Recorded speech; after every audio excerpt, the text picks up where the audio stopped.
Hello, this is Elizabeth Smith. I help people understand the magic and mystery of love and life so that they can regain control of their lives. What would you like to regain control of? I've got a fascinating guest today, Jennifer Hirsch, who is going to talk to us about chirology. Here is the background on Jennifer. Jen's purpose is to teach us that our hands are our unique personal guide and tool for self-inquiry, and that their forms and markings tell an accurate story about our physical, emotional, vocational, mental and spiritual preferences. She has pioneered chirology, and you'll hear what that is. She has pioneered chirology in South Africa since 1991, when she founded the Chirology Center in Johannesburg. She consults as a private hand analyst and chirology teacher, and is a speaker, writer and author. Jen has often been interviewed on radio, has appeared on TV, and has had many articles published in magazines and in newspapers. Jen has published a groundbreaking book about our fingerprints and their associated character traits, entitled Chirology, Hand Reading, Palmistry, God-Given Glyphs, Fingerprints. Fascinating, I need to get hold of it. Her book, along with her 2 ebooks, can be viewed and purchased from her directly or at her website. Towards the end of the show, as usual, I'll give you details on Jennifer's website. But now I'm curious. Jen, what is chirology and how does it differ from palmistry? Oh, hi, Elsie. Thank you for having me. I'm so grateful. Chirology is simply the knowledge of the hands. The word chiro comes from the Greek word cheri, which means hand, and logos is related to knowledge. So it's knowledge of the hands, and it's an umbrella term that encompasses all aspects of the knowledge of hands, including palmistry. So what we do in chirology is that we draw from the best of traditional Western palmistry and embrace it under this, umbrella construct, really. So there are other differences or specific differences between the 2 approaches, such as the system of interpretation that we utilize. In chirology, it's primarily the element system, and that's based on earth, water, fire, air, and chi or ether. And in palmistry, it's more primarily based on the astrological system of interpretation. And then another huge difference that's very relevant, actually, and that is that palmistry is more intuitive, divinatory, and chronological, as opposed to chirology, which is qualitative and psychological. In other words, there's a strong counseling and coaching component to chirology. So I call chirology the evolution of palmistry. That's fascinating. What drew you to the study and where did you study this? I had a massage practice for many years, and I was basically getting bored and needed to study something. And because my clients always told me or tell me their problems while lying on the plinth, I had a very strong feeling to separate out the counseling work from the healing work, the hands-on therapy. And I went through a list of possible ologies to study, such as astrology and numerology and psychology and kinesiology and graphology, etc., etc. And I came to the decision to do palmistry at that stage. In fact, I'd never heard of the word chirology, but palmistry drew me specifically because I could touch people, because I'm so comfortable with touching bodies that I thought that would be a beautiful, intimate way to have the eye contact, to counsel people and still work with their hands, maybe work with the reflexology on the hands and so on. So I made a decision, and just it's as if existence really just doors opened for me immediately. I found a teacher, and then I found the original British Chirological Society. They're now defunct, but they tutored me from England, and I conferred with them, and they appointed me their South African representative. And yeah, I had magazine articles and newspaper interviews and things, and the next minute the phone didn't stop ringing. And that was back in between 91 and 94 when that all sort of kicked in. Goodness, this shows you when the time is right, the right doors open for you. Now, with me being psychic, people always say to me, what can you tell me about myself? And I'm sure you get a similar question. What can you tell about hands from a distance? Oh, from a distance? Ooh. Okay, so And do you go around reading people's hands all the time? I'm going to answer the latter question first. Most of the time, I am calibrating people's hands. You know, it's something. It's so deeply. It's such a default. It's like it's my gig. It's my work for so 20. This is my 27th year. So I can't help it. You know, it's not like I'm sort of scrutinizing their hands or you know, sort of making a big sort of overt kind of, you know, being rude. But a mere glance can offer information. You know, the hands exude energy, need I tell you? And everyone knows that we all can pick up whether a person is kind or cruel or devious or open or friendly or shy, and so many things, or tired, or numerous, say, character traits can be intuited from the hands, just from at a mere glance, if you train for that, or if you train your eye for that. So, yeah, all of the above I can pick up from a distance. Also, certain things about hands from a distance can give deeper clues, like, for example, where people place their rings. So that's a study itself. So a ring on certain fingers might indicate insecurity or something about the person's spiritual life. For example, thumb rings are, in chirological speak, suggest that a person needs spiritual comfort, because the thumb in hand reading or chirology relates to the God principle. And by literally adding weight to that digit, you are essentially seeking to be grounded and comforted in your spiritual life or realm. People don't even know that they do this. Now tell me, I don't wear any rings. I don't even own a ring. What does that tell you about me? No rings is considered a very healthy way of interfacing with your world. You're not display, you're not looking to assert, you're not looking to signal anything. You're not, basically, it shows a pretty steady, grounded, stable person. I mean, obviously one would need to look a lot deeper into the hand to be very sure of that, because there's so many other criteria that need to match. You know, you never look at one thing in isolation. You're using this 5-element system. Tell me about that. Are these the same 5 elements that you get in paganism and feng shui, namely earth, air, fire, water, and spirit? There are different element systems that bring in wood and metal, but that's not the one we use. We just simply use earth, water, fire, air, and chi, or ether, as I mentioned. I like the word chi because although it's not scientifically the correct term for the ether principle, I love the interplay on the word chirology, and the chi in it, the work really symbolizes the intuition, the compassion, the intuitive perceptions and such that you know, that are not really definable, whereas the other elements are all tangible elements.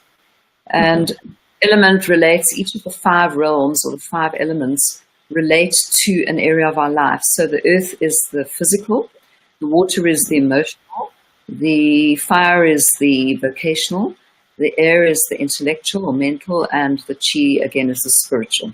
So it gives a bit of context. It's like a safety net, really, for doing the coaching and counseling with hand reading.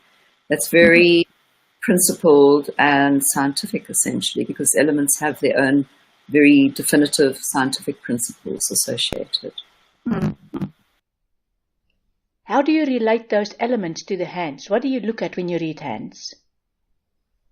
We look at the shape, we look at the skin texture, we look at the thumbs. The thumbs are called the ruler of the hand, I think, in all hand reading systems, and there's several others besides chirology and traditional palmistry.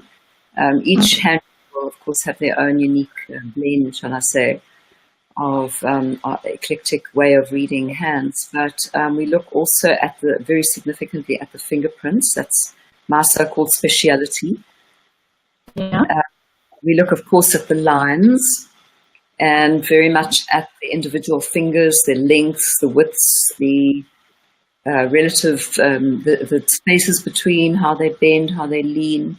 We look also at the nails, and of course I mentioned rings, color of skin, what people do with their hands in terms of gestures. That's a strong thing that we might pick up a whole bunch of clues, especially from a distance. So people who show their hands a lot you can really immediately sort of sense that they're more open and friendly, whereas people hide their hands and hold their fingers more closely held together. There's a privacy or a reserve or a caution or a secrecy even about that person. I've had clients in the restaurant industry where employees would work with hot food and stuff, and over time they lose their fingerprints. They literally don't have any fingerprints left to clock in with because of the hot dishes they deal with. What difference does it make if you don't have that kind of information? Yes, with strong enough magnification, you'll always see a remnant of a fingerprint.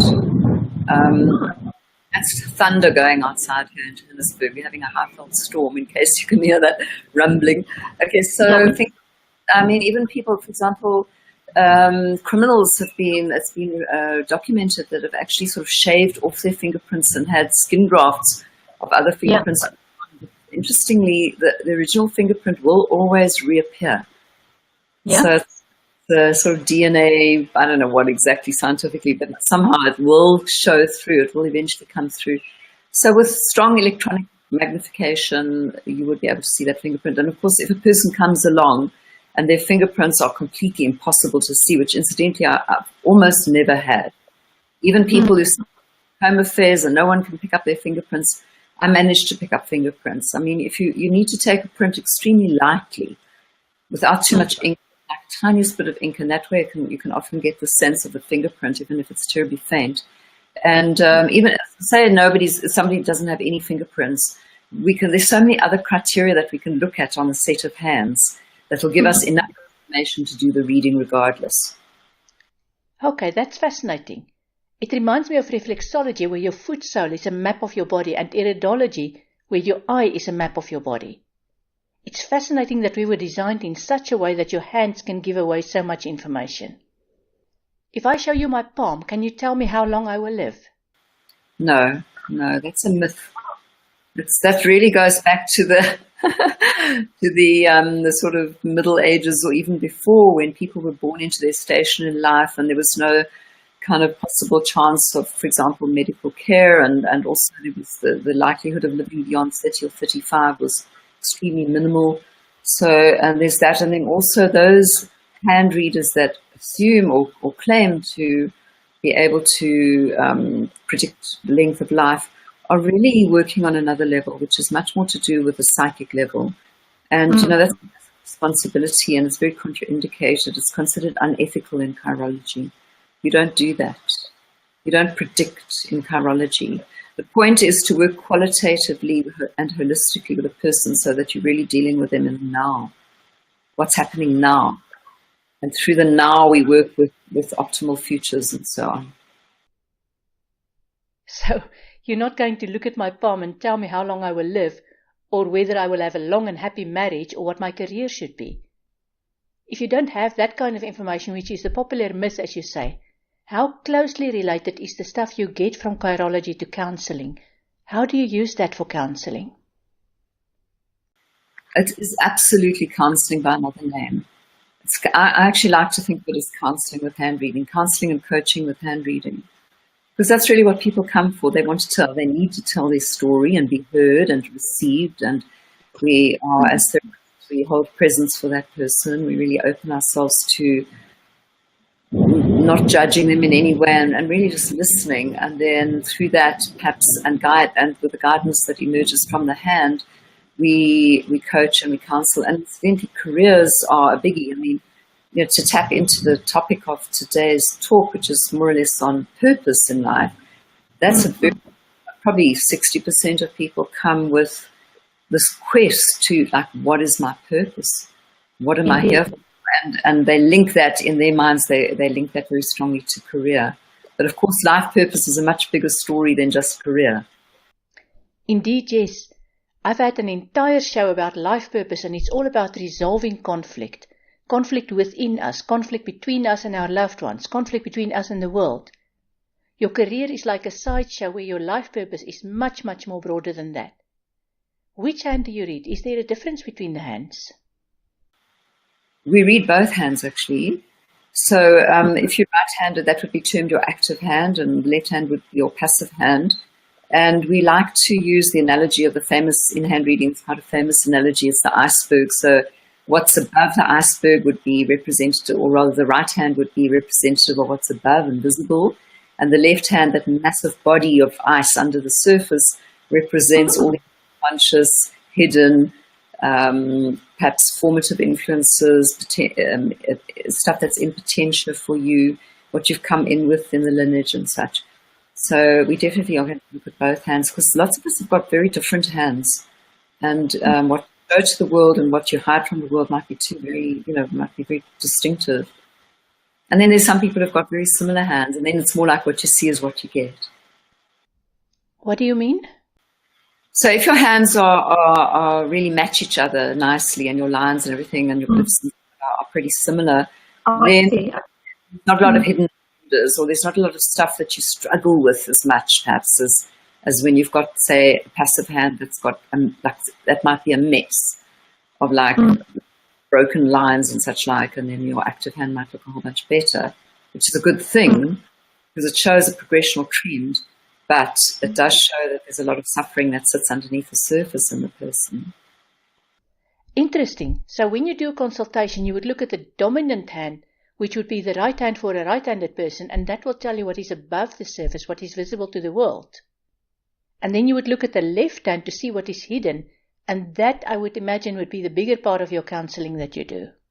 Yes, indeed. And that would also determine something related to life purpose, because if the left hand appears very vulnerable, for example, the person, just to use an hypothetical idea here, the person might have great aspirations for a life purpose. They want to study Y and Z, they want to do this and that and the other, they've got a longing, they've got a dream.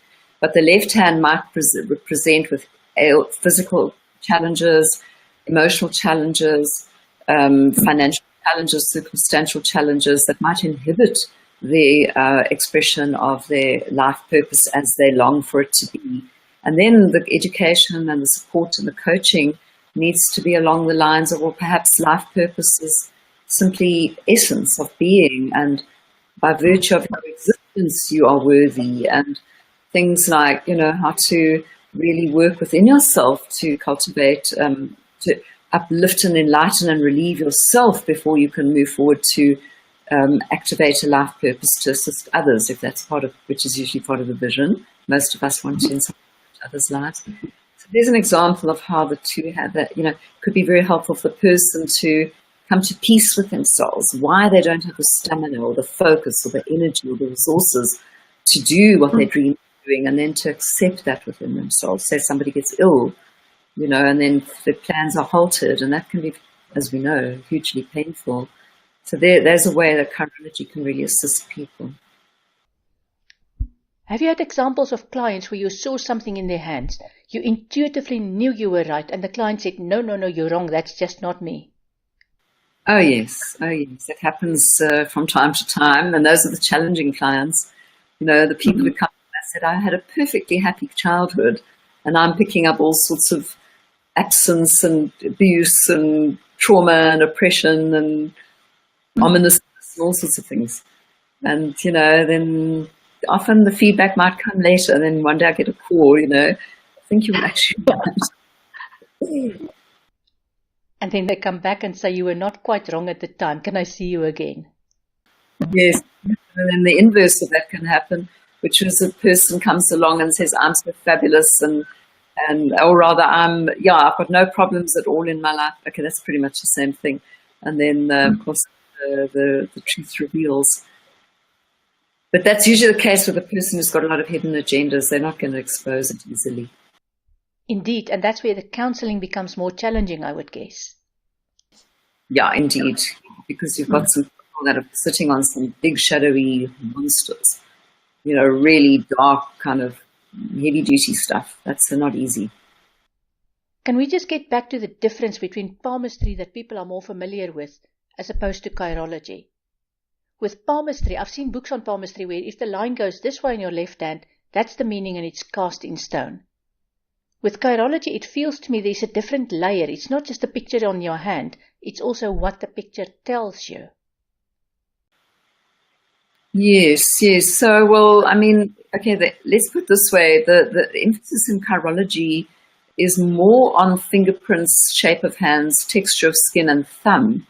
Those are like four, five in a way, whereas in palmistry, of course, there's tremendous influence on the lines and on the mounts. I forgot to mention that as well. The mounts are the fleshy protuberances, which appear all over the surface of the hand.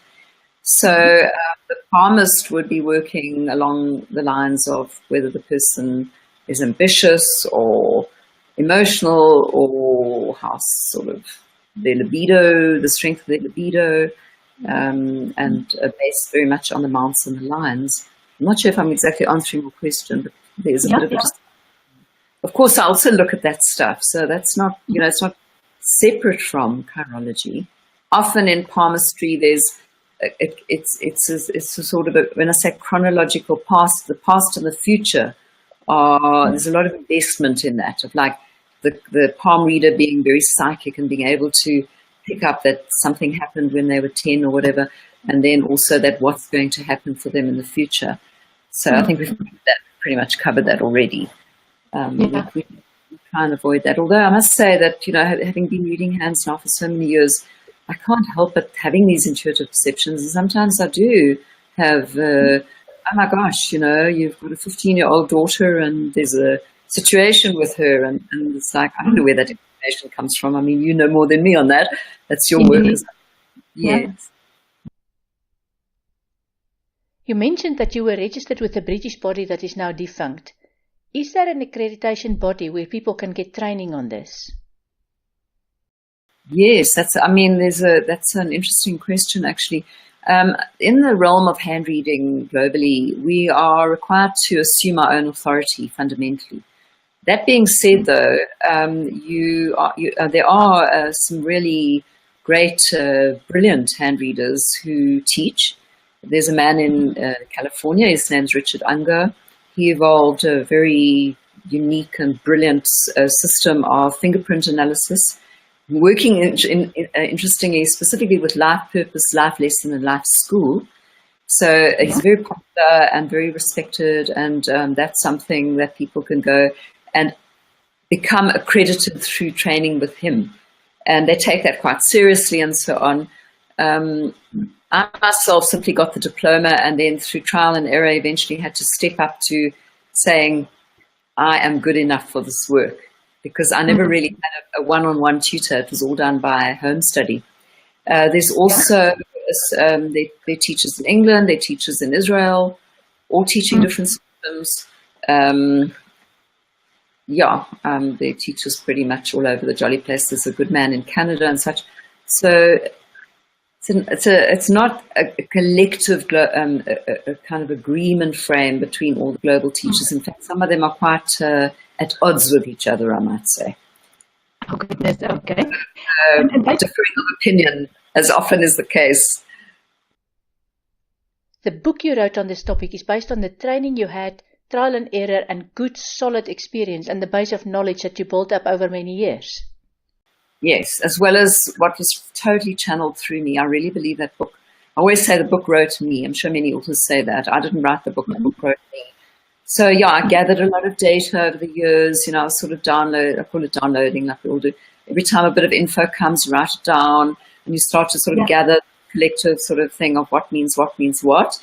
And then putting it together, more information just sort of poured through me. And thank goodness for that book. It was really quite a beautiful, evolution for me, and very healing for me, actually. And then I'm actually writing another book at the moment, which is the culmination of everything that I've learned over the years in hand reading. So my new book's about chirology in 365 days. So it's a lesson a day, and it's a mammoth undertaking. I'm only about a third of the way through, I'd say, but well underway. So, that's something hopefully we'll eventually put out there. Goodness, that sounds really interesting. If people are interested in fingerprints, if people are interested in fingerprints, then, I honestly think my book is probably the most in-depth look at fingerprints with close-up imagery. It's very beautifully done. I had a fantastic designer. So the scans are superb, and I've got it in in EPUB so they can look at it on screen where it looks absolutely beautiful. So yeah, just a suggestion for those who are interested in that way. Thanks. Of course, and I'm going to show you website name on the screen. It is called godgivenglyphs.com. That's right, godgivenglyphs.com. A glyph is a fingerprint, just for people wondering what a glyph is. It's my term, but I shortened it from the word dermatoglyphic, which is a scientific term for a fingerprint. So I took the glyph word out of the middle of that and used it as a short version. Yeah. If people want to get hold of you, it's not just through your website. I can also show them your email address here. Thank you so kindly. That's really appreciated. Not at all. That's been fascinating. I've had, shall I say, a tourist curiosity about palmistry, but you've opened a new and different world for me. I'm definitely going to visit your website and get the book from there. Thank you, Jenny.